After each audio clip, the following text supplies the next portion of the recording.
కాబట్టి అవకాశం ఇవ్వాలి కాబట్టి నేను మీరందరూ మాట్లాడుకోండి ఉంటే నేను మాట్లాడటం మొదలు పెడతాను.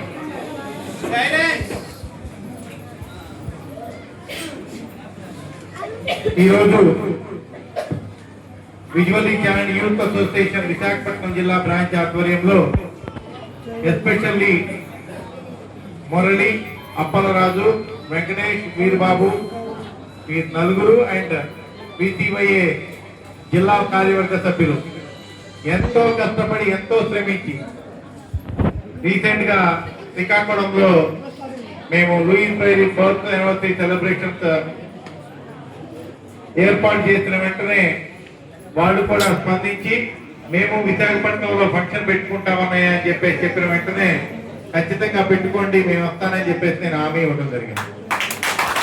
ఎవరైతే ఈ టీం ఇంత కష్టపడి షార్ట్ టైంలో ఈ ఫంక్షన్ ఏర్పాటు చేసినటువంటి మురళికి, అప్పలరాజుకి, వీరబాబుకి, వెంకటేష్కి, వాసుకి మీ యొక్క శ్రమకి ఈ రోజు ప్రతిఫలం కలిగిందని చెప్పేసి నేను భావిస్తున్నా.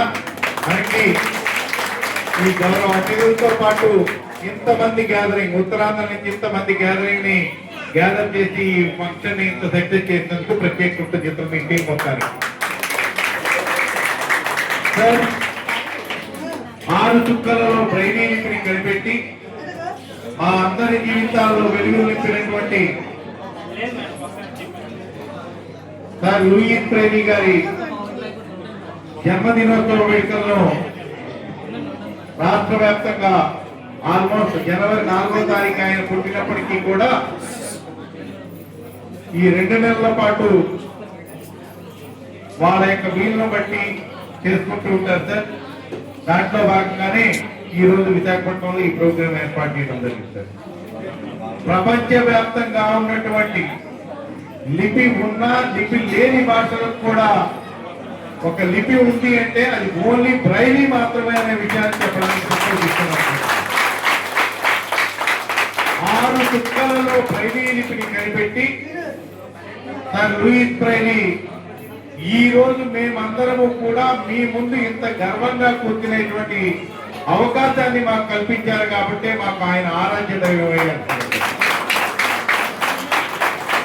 ఆ లిపి కూడా ఎంత సులువుగా ఉంటుందంటే సపోజ్ ఇంగ్లీష్ తీసుకుంటే కనుక A to Z ఉంటాయి. మా దగ్గరకు వచ్చేసరికి ఆ బ్రైలీ లిపిని నేర్చుకోవాలంటే A to J వరకు నేర్చుకుంటే కనుక ఆటోమేటిక్ గా మిగతా ఆల్ఫాబెట్స్ అన్ని వచ్చేస్తాయి. ఉదాహరణకి చెప్తాను వచ్చేసి 1A, 1B, 1C వాలంటీర్. దయచేసి ఆ లెఫ్ట్ సైడ్ ఉన్నటువంటి వాళ్ళు ఎవరో ఎక్కువ మాట్లాడుతున్నారు వాళ్ళని బయటకు పంపించేసేయండి. ఫస్ట్ బయటికి పంపించేసేయండి ఆ లెఫ్ట్ సైడ్ వాళ్ళని. నేను చెప్తుంటే అర్థం కదా సరే, అందరూ ఒకేసారి కలిసేసరికి ఒకరినొకరు వాళ్ళు మాట్లాడుకోవడమే సరే. అది మీరు మాట్లాడుకోవాలంటే బయటకి వెళ్ళి మాట్లాడుకోమని చెప్తున్నాను కదా. కనీసం జ్ఞానం లేదా ఉండేది ఎన్నిసార్లు చెప్పాలి?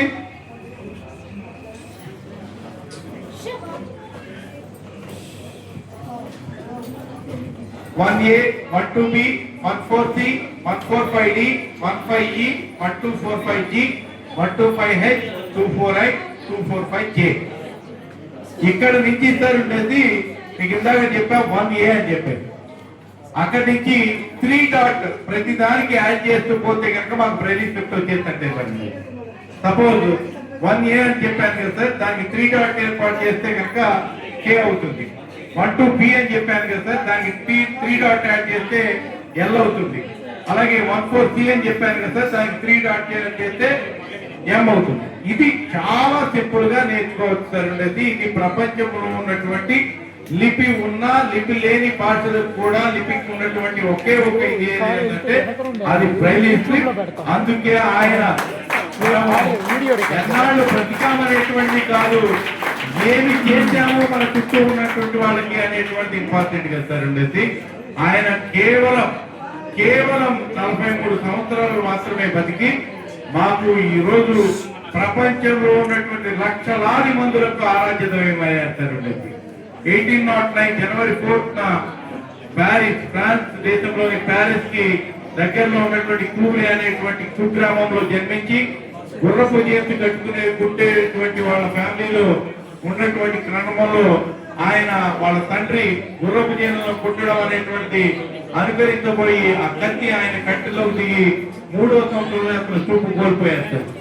ఆ కోల్పోయినటువంటి క్రమంలో ఏమి చేయాలి అనుకునేటువంటి దాంట్లో తన తోబుట్టువులతో కలిసి దగ్గరలో ఉన్నటువంటి ప్యారిస్ స్కూల్ కి వెళ్ళడం, ఆ స్కూల్లో ఉపేతుగా ఉన్నటువంటి అక్షరాలతో వారికి ఆ యొక్క టీచింగ్ ఇవ్వడం, తర్వాత ఇది కష్టంగా ఉందని భావించి చార్లెస్ బార్బియర్ అనేటువంటి ఒక సైనిక అధికారి వారికి 12 చుక్కలతో ఒక స్క్రిప్ట్ రెడీ చేసి ఆ సైనికులు రహస్య సమాచారాన్ని చేరవేసుకునే విధంగా తయారు చేసి వారికి రహస్య సమాచారాలు సేవ చేస్తున్నటువంటి క్రమంలో ఆయన దగ్గరికి వెళ్లి లూయి బ్రైలీ గారి కలిసి నేను ఈ యొక్క స్క్రిప్ట్ ని మరింత కుదించవచ్చా, దీన్ని ప్రపంచంలో ఉన్నటువంటి అందరికీ అందుబాటులో తీసుకొచ్చు కదా అని చెప్పేసి నేను భావిస్తున్నానని చెప్పినప్పుడు చార్లెస్ బార్బియర్ గారు కూడా ఓకే అని చెప్పడం, దాన్ని 6 చుక్కల్లో కుదించి ఈ రోజు మా అందరి పాలిట దైవం అయ్యారనేటువంటి విషయాన్ని తెలియజేయడానికి సంతోషిస్తున్నాను. అలాగే ఆయన దైవం అయితే నెక్స్ట్ స్టెప్ మాకు స్కూల్స్ ఏర్పాటు చేశారు.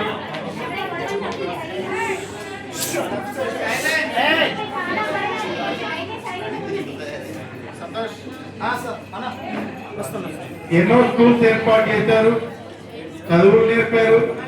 తర్వాత మా యొక్క బాధ్యతలు తీసుకోవాల్సినటువంటి ప్రభుత్వాలు కూడా ఆ బాధ్యతలు నెరవేర్చినాయి అని చెప్పేసి నేను భావిస్తున్నాను. ఎందుకంటే ఎస్పెషల్లీ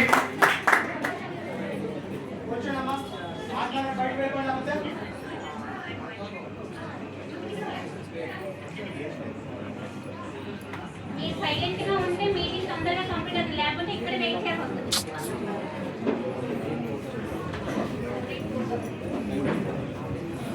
నూర్జహాన్ మేడం గారిని సాధారణంగా వేదిక మీదకి ఆహ్వానిస్తున్నాం. వారికి ముఖ్యంగా మురళి గారిని రిక్వెస్ట్ చేస్తున్నాం.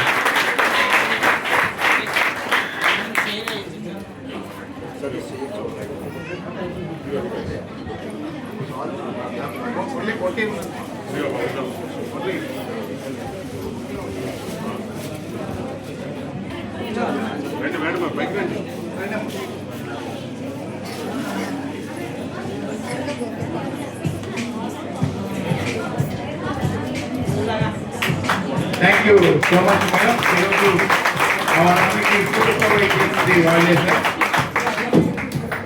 Thank you so much. అయితే ప్రభుత్వాలు కూడా వారి బాధ్యత నిర్వహిస్తున్నాయని చెప్పడానికి నేను సంతోషిస్తున్నాను సార్. 1983లో అప్పటి తెలుగుదేశం ప్రభుత్వం వచ్చిన తర్వాత నందమూరి తారక రామారావు గారి అధికారంలోకి రాకముందు మా వాళ్ళందరూ హైదరాబాద్ లో ఒక పెద్ద ధర్నా చేశారు సార్. అంటే ఏమని, మాకు ఒక సపరేట్ గా సంక్షేమ శాఖ కావాలి అని చెప్పారు. ఆ ధర్నా చేసినప్పుడు వెళ్ళి అప్పుడు కొత్తగా పార్టీ పెట్టినటువంటి ఎన్టీ రామారావు గారి దగ్గరికి వెళ్తే మాకన్నా మీకు ఎక్కువ తెలుస్తారంటే నందమూరి తారక రామారావు గారు ఎవరికైనా డబ్బులు ఇచ్చారు అంటే కనుక అది ఎంత అదృష్టమో మీకు తెలుస్తారంటే ఆ రోజు ఆ ఉద్యమాన్ని సపోర్ట్ చేస్తూ 1116 డొనేట్ చేసి నేను ప్రభుత్వంలోకి వచ్చిన వెంటనే వికలాంగులకు ప్రత్యేక శాఖను ఏర్పుతాను అని చెప్పేసి స్పష్టంగా హామీ ఇస్తుంది. దాన్ని ఆధారంగా చేసుకుని 1973లో ఆయన అధికారంలోకి వచ్చిన వెంటనే దేశంలో ఎక్కడా లేని విధంగా వికలాంగులకు సపరేట్ సంక్షేమ శాఖను ఏర్పాటు చేయడం జరిగింది. ఆ యొక్క సంక్షేమ శాఖలోనే మీ పక్కన ఉన్నటువంటి మా అసిస్టెంట్ డైరెక్టర్ గారు ఈ రోజు అసిస్టెంట్ డైరెక్టర్ గా పనిచేస్తున్నారని చెప్పడానికి సంతోషిస్తున్నాను. ఈ యొక్క సంక్షేమ శాఖ ద్వారా రాష్ట్రంలో ఉన్నటువంటి లక్షలాది మంది వికలాంగులకి అనేక సంక్షేమ పథకాలను అనేక అభివృద్ధి కార్యక్రమాలను చేపడుతూ వస్తూ ఉన్నారు. అలాగే 1987లో అన్న నందమూరి తారక రామారావు గారు వికలాంగులకు ప్రత్యేకమైనటువంటి కార్పొరేషన్ ఏర్పాటు చేసి దాని ద్వారా ఎయిడ్స్ అండ్ అప్లయన్సెస్ మీకు తెలుసు సార్. అప్పట్లో 1987 నుంచి 1998 వరకు కూడా 1997 వరకు కూడా వికలాంగులకు 3 చక్రాల సైకిళ్లు, అలాగే మా యొక్క బ్లైండ్ కి ఆ స్టిక్స్ ఇచ్చేవాళ్ళు సార్. అవన్నీ కూడా ఆ కార్పొరేషన్ ద్వారానే స్టార్ట్ అయినాయి సార్. అలాగే 1987లో అన్న నందమూరి తారక రామారావు గారు వికలాంగులకు 30 రూపాయలతో ప్రత్యేకమైనటువంటి పెన్షన్ కూడా ప్రవేశపెట్టడం జరిగింది. అలాగే వికలాంగులకు 50% రాయితీతో బస్ పాసులు కూడా ఆయనే ప్రారంభించారనే విషయాన్ని తెలియజేయడానికి సంతోషిస్తున్నాను. ఆ తర్వాత దాని కొనసాగింపులో భాగంగా అదే కార్పొరేషన్ నుంచి మా అందరికీ కూడా ఇప్పుడు ప్రస్తుతం గౌరవ ముఖ్యమంత్రి నారా చంద్రబాబు నాయుడు గారు 1996-97 నుంచి కూడా మా మీద ప్రత్యేక దృష్టి పేర్కొనించి ఆ రోజు నుంచి ఈ రోజు వరకు కూడా అనేక అభివృద్ధి కార్యక్రమాలని, అలాగే యాక్సెసిబుల్ డివైసెస్ ఏవైతే కనుక ఆ రోజు 3 చక్రాల సైకిళ్ళు మా యొక్క బ్లైండ్స్ కి వచ్చేసరికి మొబిలిటీ స్టిక్స్ ఇస్తున్నారో వాటి స్థానంలో దరిదాపు ₹1,00,000 వాల్యూ చేసేటువంటి మోటారైజ్డ్ హోండా అండ్ కెనటెక్ లేకపోతే కనుక టీవీఎస్ లాంటి మోటార్ సైకిల్స్ ఇవ్వడమే కాకుండా డిగ్రీ పీజీ చదువుతున్నటువంటి విద్యార్థులందరికీ అధునాతనమైన హెచ్పి డెల్ ల్యాప్టాప్స్ కూడా ఇస్తున్నారంటే అది గౌరవ ముఖ్యమంత్రి నారా చంద్రబాబు నాయుడు గారు తీసుకొచ్చినటువంటి గౌరవం. అలాగే ఈ రోజు నాతో సహా ఈ యొక్క ఏ హాల్లో ఉన్నటువంటి ప్రతి ఒక్కళ్ళము ఉద్యోగం చేసుకోగలుగుతున్నాము అంటే 1997లో అప్పటి వరకు ఓన్లీ ఎస్సీకి మాత్రమే ఉన్నటువంటి బ్యాక్లాగ్ రిక్రూట్మెంట్ ని పర్సన్స్ విత్ డిజేబిలిటీస్ కూడా బ్యాక్లాగ్ రిక్రూట్మెంట్ స్టార్ట్ చేయడం ద్వారా గత 28 సంవత్సరాలు వేల మంది వికలాంగులకు ఉద్యోగాలు వచ్చినాయంటే బికాస్ ఆఫ్ అది గౌరవ ముఖ్యమంత్రి నారా చంద్రబాబు నాయుడు గారు. అలాగే రీసెంట్ గా మాకు 7 డిసెంబర్ 3 సందర్భంగా 7 అధునాతనమైనటువంటి ఏవైతే మాకు కావాల్సినటువంటి అభివృద్ధి కార్యక్రమాలు వాటిని అనౌన్స్ చేయడం జరుగుతుంది. దానికి కూడా కారణం మీ వైజాగ్ పిల్ల అనేటువంటి విషయాన్ని చెప్పడానికి సంతోషిస్తున్నాను.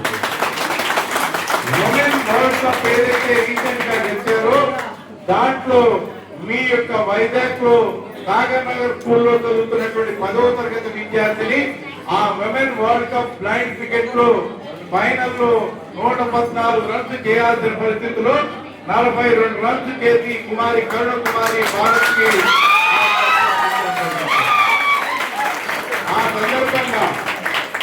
ఆ సందర్భంగా గౌరవ ముఖ్యమంత్రి గారు 3 డిసెంబర్ వరల్డ్ డిజేబులిటీ సందర్భంగా ఆ పిల్లని సన్మానించడానికి వచ్చి 7 స్కీమ్స్ ని మాకు అనౌన్స్ చేయడం జరిగింది. ఎప్పుడూ లేని విధంగా మాకు ఏదైతే కనుక ఆనాడు అన్న నందమూరి తారక రామారావు 50% రాయితీతో బస్సు పాస్ ప్రకటిస్తే ఈ రోజు మాకు ఫ్రీ బస్ పాస్ ప్రకటించాలన్న విషయాన్ని తెలియజేయడానికి. అలాగే రాబోయే లోకల్ బాడీ ఎలక్షన్స్ లో మా వికలాంగులకు కూడా ప్రతి పంచాయతీ దగ్గర నుంచి మున్సిపల్ కార్పొరేషన్ వరకు వారి వాయస్ వారు వినిపించుకునే విధంగా ఎంత పిచ్చో సభ్యులుగా వాళ్ళకి అవకాశం కల్పిస్తామని అనౌన్స్ చేయడం జరిగింది. ప్రీవియస్ గా ఉన్నటువంటి 2019-24 మధ్య ఉన్నటువంటి సెల్ఫ్ ఎంప్లాయ్మెంట్ స్కీమ్ ఏదైతే కనుక మాకు రద్దు చేశారో దాన్ని పునరుద్ధరిస్తూ 19 కోట్లు శాంక్షన్ చేయడం జరిగింది. అలాగే ఎస్సీలకు ఏ విధంగా అయితే అంబేద్కర్ భవన్, బీసీలకి జ్యోతిరావు పూలే భవన్ అని చెప్పేసి ప్రతి జిల్లాలో వాళ్ళు ఫంక్షన్ చేసుకోవడానికి ఉన్నాయో దాని స్థానంలో వికలాంగులకు విభిన్న ప్రతిభావంతుల భవన్ ప్రతి జిల్లా హెడ్ క్వార్టర్ లో కట్టిస్తానని చెప్పేసి హామీ ఇవ్వడం జరిగింది. ఇలా వికలాంగులకి సంబంధించి ఎస్పెషల్లీ బ్లైండ్ కి సంబంధించి స్పెషల్ స్పోర్ట్స్ పాలసీని అనౌన్స్ చేయడం జరిగింది. అలాగే ప్రత్యేకమైనటువంటి స్కూల్స్ లో చదువుతున్నటువంటి అందులో బదిలైనటువంటి విద్యార్థులకి మేము స్వయంగా వారి ఇంటికి వెళ్లే మేము పెన్షన్ వారి యొక్క స్కూల్ కి వెళ్లే పెన్షన్ ఇస్తామని అనౌన్స్ చేయడం జరిగింది. అలాగే ప్రభుత్వం కేటాయించే గృహాల్లో గ్రౌండ్ ఫ్లోర్ లోనే వాళ్ళకి గృహాలు కేటాయిస్తామని హామీ ఇవ్వడం జరిగింది. ఈ విధంగా చేయటమే కాకుండా ఏదైతే కరుణకుమారి గురించి చెప్పామో నిన్నే జీవో నెంబర్ 11 రిలీజ్ చేయడం జరిగింది సార్. ఆ పాపకి 15 లక్షల రూపాయలు శాంక్షన్ చేస్తూ ప్రభుత్వం జీవో కూడా జీవో నెంబర్ 11 జారీ చేసిందని, అలాగే ఇదే వైజాగ్ సిటీలో ఆ పిల్లకి ల్యాండ్ అలాట్మెంట్ కూడా ఆ జీవోలో ప్రస్తావించారనే విషయాన్ని చెప్పడానికి. ఈ విధంగా మీలాంటి రాజకీయ నాయకులు మాకు సపోర్ట్ గా ఉండడం వల్ల ఈ రోజు మేమందరం కూడా వివిధ హోదాల్లో ప్రభుత్వ శాఖల్లో పనిచేయడమే కాకుండా పెన్షన్ ని కూడా ఆ రోజు 30 రూపాయలు దాన్ని ఈ రోజు 6,000 చేయడం జరిగింది. ఈ విధంగా అనేక రకాలైనటువంటి స్కీమ్స్ మీ అందరూ కలిసి రాజకీయ నాయకులుగా మీరు మాకు ఏమి కావాలి మా సంక్షేమానికి అభివృద్ధికి అని ఆలోచించబట్టే ఈ రోజు మేము మీతో కలిసి నడవగలుగుతున్నామనే విషయాన్ని తెలియజేయడానికి సంతోషిస్తూ ఈ సభను ఉద్దేశించి మాట్లాడవలసిందిగా గౌరవ సత్యనారాయణ గారిని రిక్వెస్ట్ చేస్తున్నాను.